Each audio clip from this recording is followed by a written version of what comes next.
What's up, CrossFit Way? It is Tuesday, and after yesterday's Tabata workout, we're going to do something a little bit different. We're going to take a classic benchmark and give it a little bit of a spin today. So today, we are doing a workout that I decided to name Annie Up, where basically we're taking Annie, 50, 40, 30, 20, 10 of double unders and sit-ups, and we're adding an ascending portion to that at the end. So we're going to go from 50 to 10, and then once we finish our set of 10, we go back up through the sets of 20, 30, 40, 50. So while Annie is normally a 5 to 10 minute workout for a lot of us, this is going to nearly double the rep scheme, which should double, if not a little more than that, the time domain. So we should be looking anywhere from like 10 to 15 minutes, maybe upwards of 20, depending on how your double unders are going. If you are doing single unders today, 2-to-1 ratio. It's a lot of jumping, I know.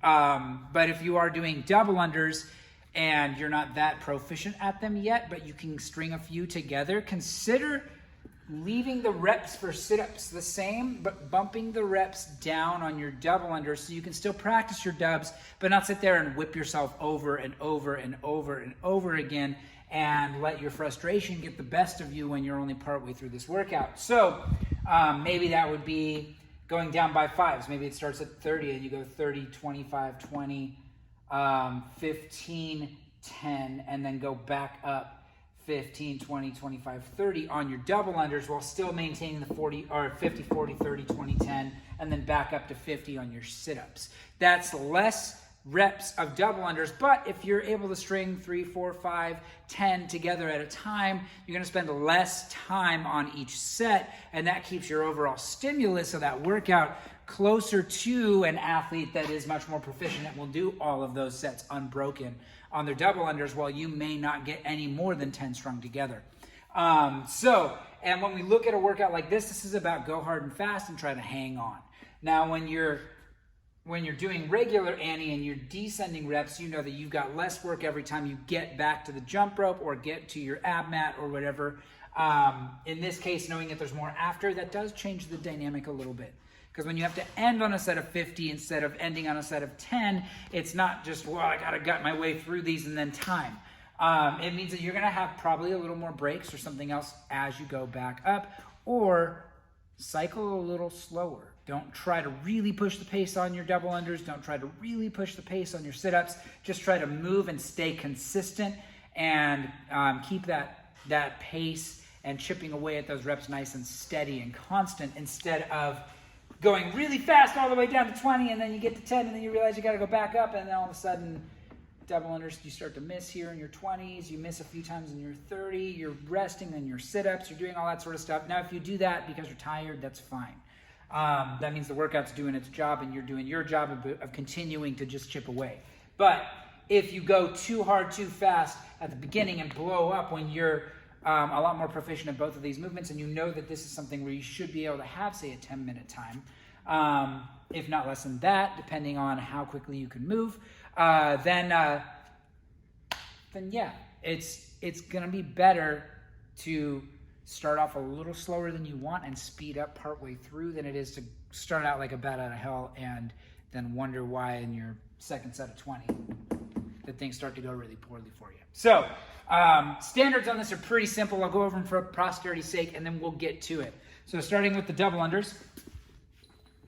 Again, I've touched on this every single time. I've done a briefing video for any of these double under workouts that we've done during quarantine. But big points of performance are really about how you stand. So when we're jumping, one of the really common things that we'll see, two of the common things we'll see actually, is what we call donkey kicking, where as you jump, you bend your knees and your feet come up towards your butt, where you see this start to happen. Or you get piking, where you bend at your hips and you start to see that closed hip angle happen, where those feet are coming out and people are trying to you feel like mentally, if I can get my feet higher off the ground, then I'm technically jumping higher. When that's not really the case, you don't get more hang time. You're just wasting a bunch of energy depending on how you're compensating. So the big thing to focus on is jumping nice and tall, rebounding only off your toes. So as you're jumping, you're bouncing off your toes, you're not getting that donkey kick, you're not piking. So focusing on that, and that's one of those things where people get so focused on getting that rope around twice, they forget that positioning in that jump makes things more efficient, which is then going to turn into more double unders strung together because you can breathe better. You're wasting less energy. It's more of a sustainable movement. When you get good at double unders, that should be something where, in Annie, the double under should be where you can kind of catch your breath before getting back to the sit-ups.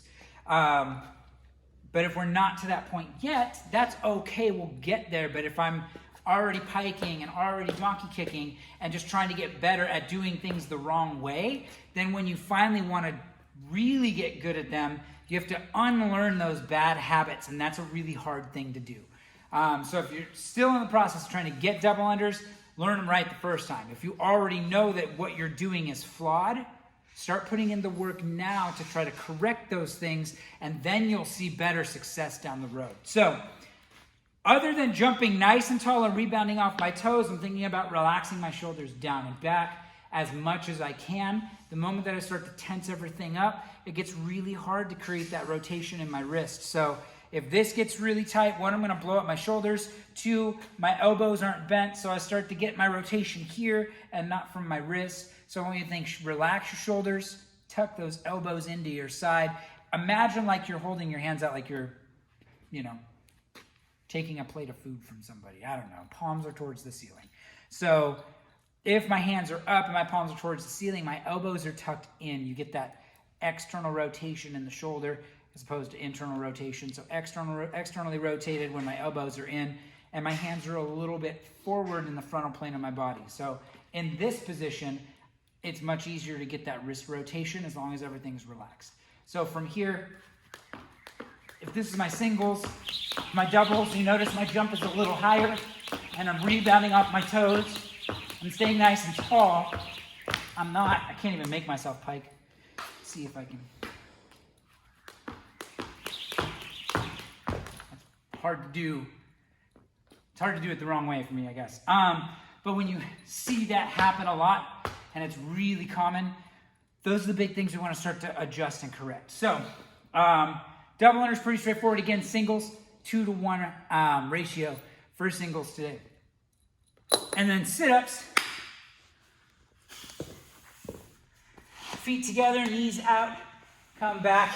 Hands are going to come up over my head and touch the floor. I'm going to reach for my toes for every rep. And if I want to go a little faster, I can push off my feet. That will increase the stretch reflex that I get as my body comes down. And when we talk about something like stretch reflex, you hear about it in squats, you hear about it in anything like that when you're coming down to the bottom, and then you get that kind of elasticity in your muscles when there's tension there to change direction faster. So for sit-ups, that stretch reflex really comes from your abdominals. So as you push back, that momentum carries. This is still active. As I hit full extension, I can snap back faster because of that tension and speed on the way down. So that's that stretch reflex. It's actually less energy than going really slow, because when I'm down here, even if it's brief, I lose all that momentum. I don't have that stretch reflex anymore, and I'm creating new momentum to come back up. Whereas if I go down fast, I get a little bit better bounce back. Again, stretch reflex is what we're looking at there. So when you push back and you move faster, while it is harder to breathe, and breathing is a huge part of being successful in Annie, it does get you back up and your shoulders over your hips much faster. So while it may not be as sustainable, it is more efficient, and as long as that makes sense. So that's our standards on the sit-ups. And yeah, that's pretty much what we're getting ourselves into. So again, nearly double the volume of our normal Annie. Yeah, this should be a good time, guys. I know ascending reps at the end is always a bit of a mental challenge. So again, just hang on, keep moving. It's just double unders and sit-ups. You got it. Stick with it. This is going to be a good one. Let's get after it.